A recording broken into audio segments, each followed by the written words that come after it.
गीताध्यायनशीलस्य प्रणयं परसस्य च नैव सन्तेः पापानि पूर्वजन्म कृतानि च। গীতা অনুসরণকারীর ব্যক্তির জীবনে পূর্বজন্মের পাপ প্রতিক্রিয়া করতে পারে না।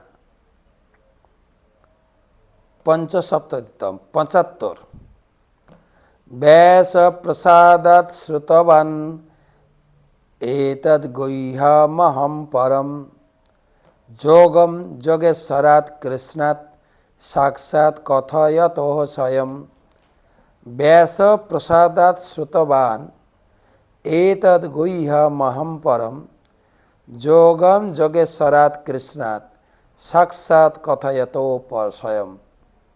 অনুবাদ: ব্যাসদেবের কৃপায় আমি এই পরম গোপনীয় যোগ সাক্ষাৎ বর্ণনাকারী স্বয়ং যোগেশ্বর কৃষ্ণের কাছ থেকে শ্রবণ করেছি।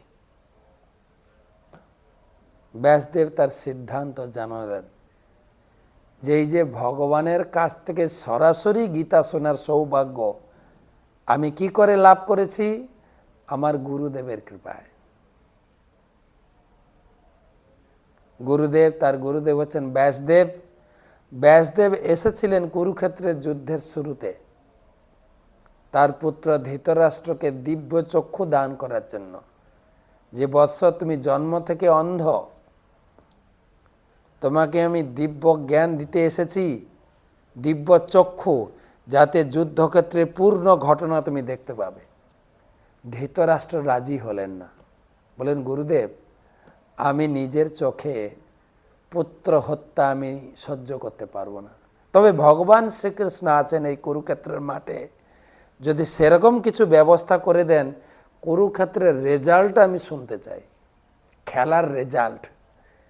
তাই ব্যাসদেব সঞ্জয়কে দিব্য চক্ষু প্রদান করে ধৃতরাষ্ট্রের কাছে এফএমের মতো বসিয়ে দিয়ে গেলেন, সব রিলে করে শোনাচ্ছেন। তাই সঞ্জয় সেই কৃতজ্ঞতা ব্যক্ত করছেন গুরুদেবের উদ্দেশ্যে, আমি গুরুদেবের কৃপায় সরাসরি কৃষ্ণের কাছ থেকে দিব্য জ্ঞান লাভ করার সুযোগ পেয়েছিলাম। এর থেকে শিক্ষা লাভ করা যায় গুরুদেবের কৃপা ছাড়া কৃষ্ণের কৃপা লাভ করা সম্ভব নয়।